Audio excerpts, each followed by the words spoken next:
Kualitas sumber daya manusia atau SDM dan keberhasilan pembangunan adalah dua hal yang saling berkaitan erat.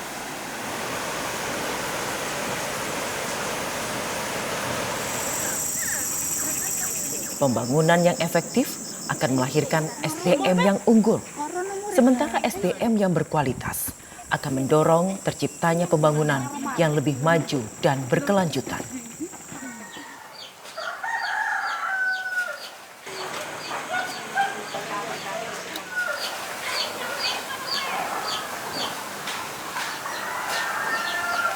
Di sektor pendidikan, hubungan ini terlihat jelas. Pendidikan yang merata dan relevan dengan tantangan zaman menjadi fondasi bagi kemajuan suatu daerah, termasuk mencetak sumber daya manusia yang mampu bersaing dengan dunia luar. Sumber daya manusia berkualitas ini menjadi harapan baru, tidak hanya dalam lingkup kecil keluarga, namun juga bagi daerah setempat. Halo? Iya. Sehat Anak aja, saya Kak? ada yang namanya Sini Mary juga sehat. Angelica Christine, Sehat-sehat. dia itu kuliah di Universitas Palangkaraya. Dia ambil jurusan kedokteran, dia anak yang berprestasi dan beberapa bulan yang lalu dia pergi ke Korea kompetisi, baru dia pergi ke pertukaran mahasiswa ke Jepang. Juga banyak prestasi-prestasi terutama dinilai dan perlombaan-perlombaan bahkan internasional pernah ikut.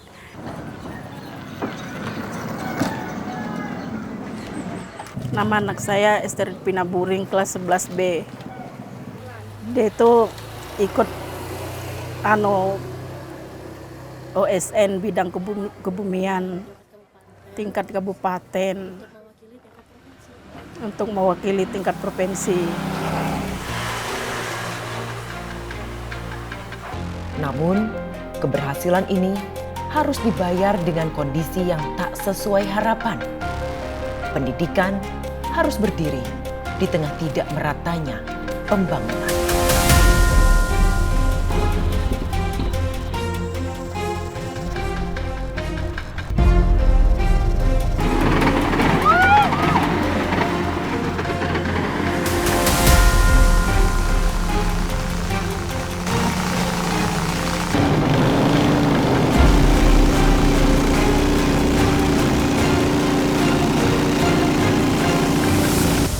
Par ini kan susah transportasinya. Diarahkan ke jalan poros tetapi jalannya enggak ada. Ya kondisinya ya kalau jalurnya cuma jalur air aja untuk menjangkau ke sini. Mengeri riamnya. Ya, sangat tinggi resikonya karena ini sudah beberapa kali kejadian karam karena arus sungai yang deras, apalagi musim banjir itu resikonya sangat tinggi dan kebanyakan perahu ataupun sepit banyak yang karam kalau musim banjir. Dan sebaliknya kalau kemarau justru tidak bisa lewat dan aksesnya macet semua. Darat tidak ada, airnya juga tidak ada. Susah lah, apalagi harga barang kan naik semua.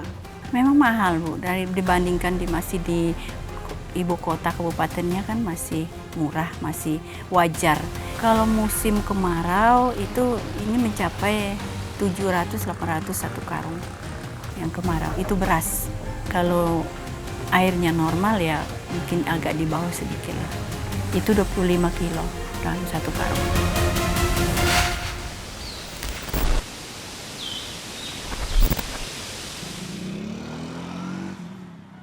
Membangun sektor pendidikan bukanlah perkara mudah di wilayah dengan keterbatasan geografis seperti di Kecamatan Long Apari. Suatu daerah di ujung perbatasan Kalimantan Timur yang masih berstatus 3T, terdepan, terpencil, dan tertinggal. Karena terkendala jalan. Ya, salah satu usulan kami yang prioritas mendesak itu yaitu masalah jalan ini. Ada 3. Masalah jalan, air, bersih dengan penerangan listrik ini. Ini yang kami usulkan. Tidak usah banyak-banyak, yang intinya adalah jalan ini. Karena jalan ini sangat perlu bagi masyarakat di sini.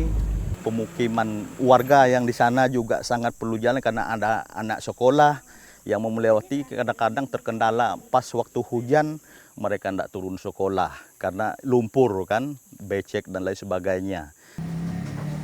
Inilah gambaran nyata hubungan yang terjadi di suatu wilayah paling hulu dari aliran Sungai Mahakam, di mana pemerataan pembangunan di semua sektor kehidupan masih berupa mimpi.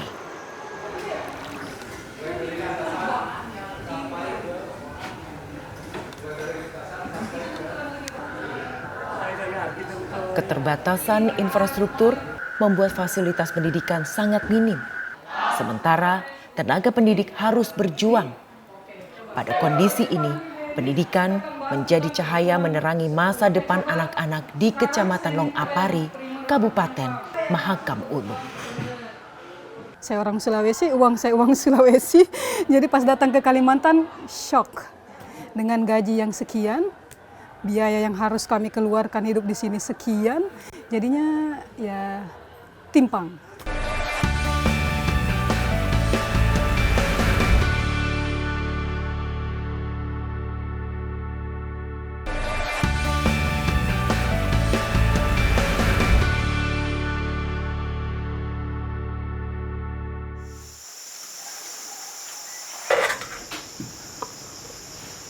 Nama lengkap saya Rukdianti Aslinda Asnur. Tapi anak-anak dan guru-guru di sekolah memanggil saya Aslin. Saya guru di SMA 1 Longapari dan guru ekonomi.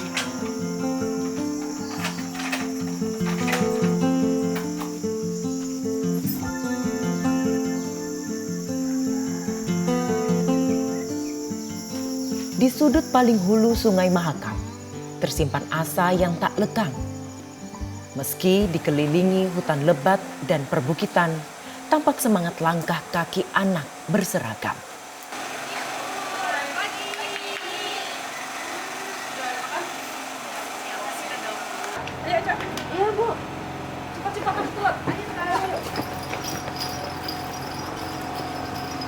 Ada pula jiwa yang bergelora di setiap paginya. Terasa tak sabar segera bertemu dengan anak didik. Berbagi ilmu, menata mimpi besar agar segera terwujud. Kayaknya kalau saya ngajar di kota, mungkin kurang ini ya, meskipun saya mungkin pernah ngajar di tempat bimbel, pasti beda lah dengan sekolah kan. Jadinya saya berpikir, ya sudah, mungkin di daerah terpencil itu lebih butuh saya daripada di kota. Karena guru-guru di daerah terpencil pasti sedikit kan, ketika kami datang kami bisa membantu gitu. Kami datang naik speedboat, gosip-gosip bilang ada riam dan sebagainya. Jujur saya takut banget, tapi saya salah satu tipikal orang yang tidak terlalu ekspresif ya. Saya sambil pegang aja besinya dan berdoa, ya Allah kalau memang di sinilah semua selesai ya sudah enggak apa-apa mau kayak mana lagi. Tapi kalau di sini belum berakhir, datangkan semua hal-hal baik untuk kami. Pas datang Mbak, nyampe di depan, barang-barang kan banyak. Tiba-tiba ada beberapa anak-anak, kami tidak kenal mereka. Ternyata itu anak-anak sekolah sini Mbak. Mereka datang tanya, guru baru kah Bu? Guru baru kah Pak? Betul, mari saya bawakan barangnya. Di situ saya berpikir, wow keren banget kampung ini. Keren banget anak-anaknya, mereka baik banget. Mereka tidak kenal kami loh, tapi meluangkan waktu bawa barang kami. Hanya ada satu sekolah menengah atas di Kecamatan Long Apari. Dan sekolah ini menjadi satu-satunya gerbang mewujudkan impian, mengubah masa depan bagi anak muda yang berasal dari 10 kampung pada kecamatan paling ujung barat Kalimantan Timur. Di balik pintu gerbang itu berdirilah para guru yang setia mengabdi demi memastikan setiap anak mendapatkan kesempatan belajar.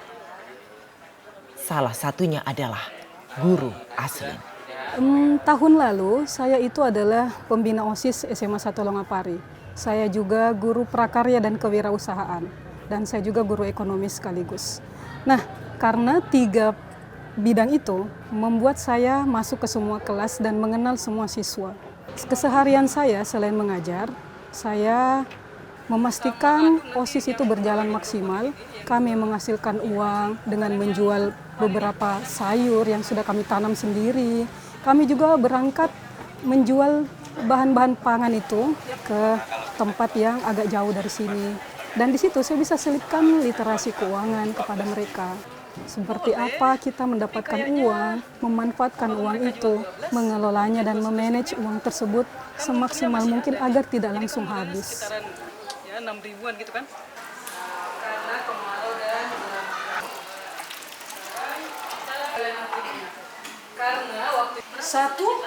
Semua itu guru Aslin lakukan di tengah keterbatasan infrastruktur mengajar.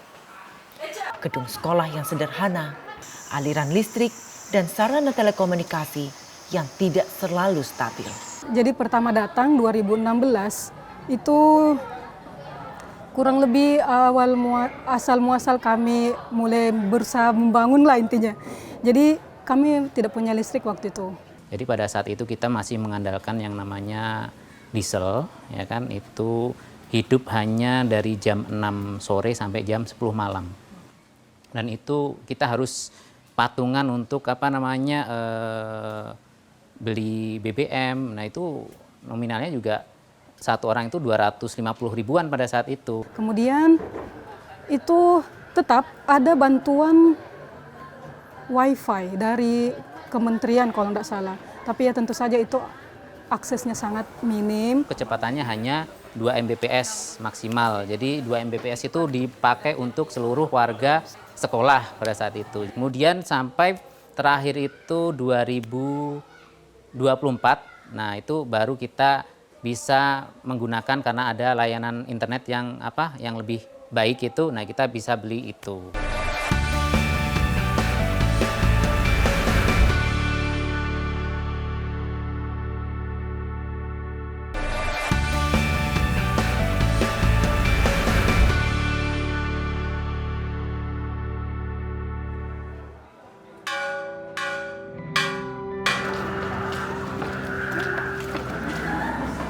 Mengajar di pedalaman seperti Long Apari berarti berhadapan dengan tantangan yang berbeda dari sekolah perkotaan lainnya. Salah satu tantangan terbesar yang dihadapi guru Aslin yaitu menjaga minat dan kedisiplinan anak didik. Siswa-siswa SMA Long Apari itu sangat istimewa. Kenapa? Mereka itu memahami betapa pentingnya mereka kepada orang tua mereka. Mereka membantu orang tua mereka untuk bekerja, mencari bagaimana caranya supaya mereka bisa meringankan beban orang tua. Termasuk berburu, mencari kayu di hutan, mendulang. Dan itu semua, kalau itu menjadi penyebab mereka datang telat ke sekolah, kami akan bilang, tak apa-apa, silakan masuk. Kalian hebat. Kalian bisa membantu orang tua kalian, sekaligus tahu bagaimana cara kalian menata masa depan kalian dengan bersekolah. Bagi seorang guru, mengajar tidak berhenti ketika bel sekolah usai. Pendampingan terhadap siswa, termasuk memberikan informasi kepada orang tua, adalah bagian penting dari tugas. Di Long Apari, guru Aslin menjalankan peran itu, tidak hanya di sekolah, tetapi juga dengan mendatangi rumah anak didik. Perjalanan penuh resiko siap ditempuh guru Aslin. Tidak ada pilihan ketika lokasi kerjanya benar-benar terisolasi karena tidak adanya akses jalur darat. Awalnya, guru Aslin tidak familiar dengan moda transportasi sungai khas Kalimantan Timur seperti ini. Namun, berjalannya waktu, suara mesin kapal, deburan riam sungai, arus sungai yang susah ditaklukkan seperti kawan bagi guru Aslin.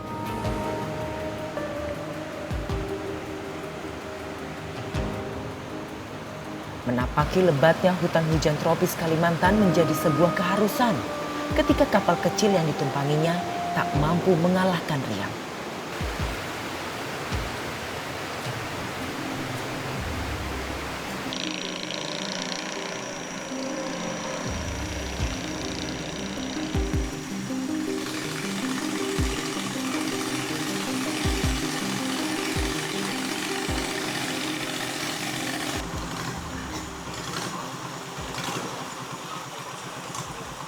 Ibu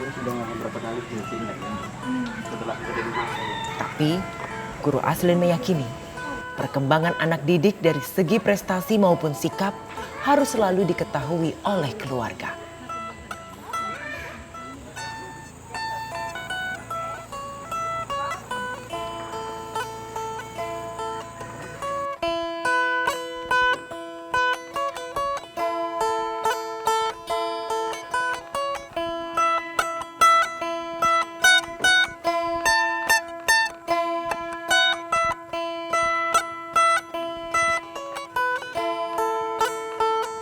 Secara aturan, guru memiliki kewajiban untuk membimbing, mengarahkan, dan mengevaluasi perkembangan siswa, serta berkomunikasi dengan orang tua agar pendidikan berjalan searah. Dan dalam setiap kunjungannya, Guru Aslin selalu didampingi oleh rekan kerja yang merupakan warga lokal asli Mahakam Ulu agar komunikasi dapat berjalan baik. Dari kunjungan inilah, Guru Aslin dapat memahami langsung kondisi keluarga dan membicarakan solusi bila terdapat masalah kedisiplinan. Tak jarang pula, Guru Aslin mendapatkan nilai kehidupan baru dari budaya keluarga anak didiknya yang didominasi suku Dayak Auheng. Apresiasi sekali karena kedatangan Bu Aslin sudah sangat membantu kami, terutama anak-anak kita yang ada di pedalaman. Gerakan-gerakan yang dilakukan adalah home visit ketika anak-anak kami kendor semangatnya, beliau berkunjung ke rumah, dari rumah ke rumah gitu, mengajak semua anak-anak kita untuk hadir di sekolah dan memberikan hal-hal yang positif. Mungkin karena dari segi bahasa dan sebagainya, ibu ini butuh pendampingan dari saya dan kebetulan mengampu tugas tambahan sebagai wakahumasnya di SMA Negeri 1 Lompari. Begitu Ibu. Jadi butuh pendampingan seperti rute-rute dari Tionghoang ke Lompari ke Nuasila itu butuh pendampingan dan komunikasi lancar dengan pihak orang tua siswa.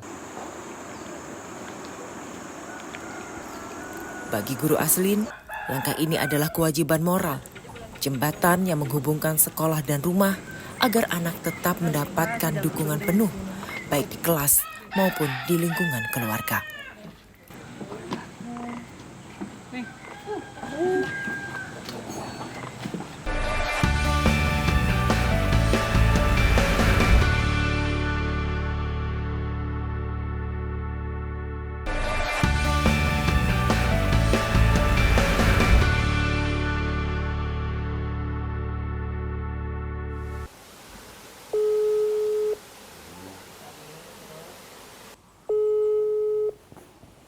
Dia nggak angkat ya.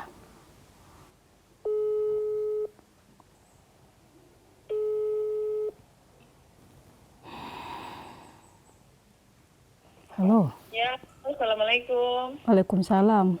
Apa kita bikin? Rasa rindu akan rumah, keluarga, dan kampung halaman selalu hadir di hati Guru Aslin. Sambungan telepon seluler menjadi pelipur lara di tengah jarak yang memisahkan.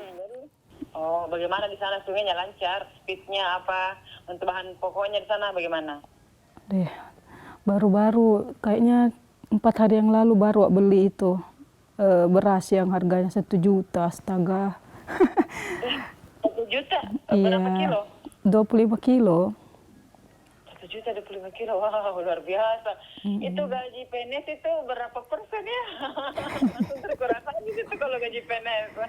Kenapa kami masih bertahan? Karena kami tahu kalau bukan kami yang ada di sini, kemungkinan besar mereka yang ada di hilir tidak mau ke sini.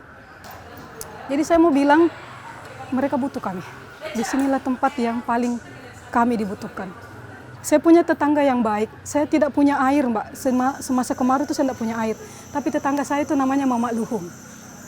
Itu mereka ketuk pintu dan tanya, ibunya cucian di mana? Saya bilang di sungai. Tidak usah, sambung aja pipa dari kami. Itu mereka sendiri yang cari mata air loh, Mbak.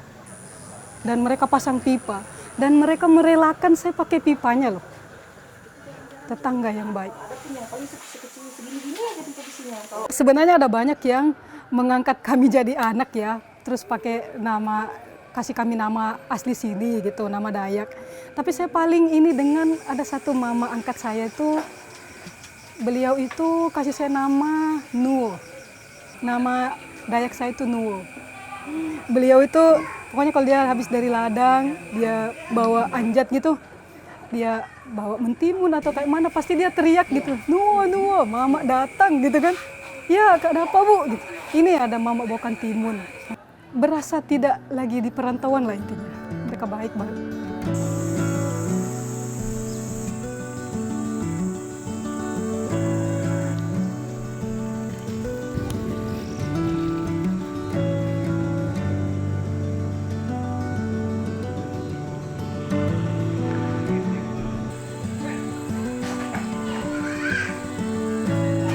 Setelah satu dasawarsa, Guru Aslin lewati bersama anak-anak di Long Apari. Hatinya tetap teguh untuk terus memberikan ilmu dan harapan bagi masa depan mereka. Rosa, buku yang kemarin Kak ini? Iya Bu. Oh, ini sebaca sampai sini Bu. Walah, iya. Gimana menurutmu bukunya? Bagus Bu. Buku yang satunya di mana? Sama Amel deh. Oke. Pergi dulu ya? Ya Bu.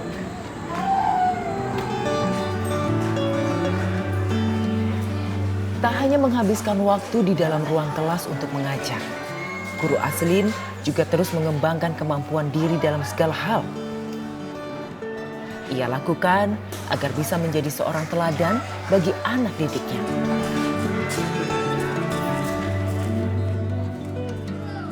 Guru Aslin juga ingin membuktikan dimanapun berada, seseorang bisa berprestasi. Keterbatasan bukan sebuah alasan untuk berhenti berjuang. Bu Aslin ini memang orangnya, dia orientasinya tinggi terhadap anak-anak, kemudian juga dia kerjanya cepat, dan juga dia bisa menciptakan ide-ide baru yang bisa paling tidak kita aplikasikan di sekolah kita dan mampu untuk mendorong anak-anak kita itu untuk bergerak lebih maju. Prestasi demi prestasi telah Guru Aslin raih. Seiring dengan catatan keberhasilan anak didiknya di SMA Negeri 1 Long Apari, ia masih ingin terus menyaksikan kesuksesan anak-anak Long Apari di segala bidang, termasuk menantikan perubahan pada Kecamatan Long Apari dari tangan anak-anak generasi penerus harapan di daerah perbatasan. Berkibarlah bendera negeriku, berkibarlah engkau di dadaku. Tunjukkan. Saya berharap bisa jadi salah satu orang yang melihat itu, melihat mereka bertumbuh, melihat mereka bagaimana berproses dan membuat cahaya mereka sendiri. Saya tidak bisa bilang kalian harus bekerja, harus belajar, atau apa, itu personal. Tapi yang saya perlu garis bawahi, saya harus kasih notis ke mereka adalah kampung kalian indah, kampung kalian istimewa, kalian orang istimewa. Kalian bisa cari cahaya itu, bikin cahaya itu untuk kalian, Dek. Jadi cahaya itu, bersinarlah, datang ke sini. Kampung Long Apari juga akan bersinar kalau kalian bersinar, Dek. Kalian yang punya kampung ini, majukan Long Apari. Itu harapan saya, harapan kami semua guru-guru Long Apari. Karena kedatangan Bu Aslin sudah sangat membantu kami, terutama anak-anak kita yang ada di pedalaman. Bu Aslin itu beliau orangnya itu tegas dan juga sangat disiplin orangnya dan juga bertanggung jawab. Terima kasih banyak. Itu buat Ibu Aslin. Terima kasih Bu Aslin. Ya, saya salut sama Bu Aslin karena Bu Aslin itu guru terhebat menurut saya. Kewajiban bangsa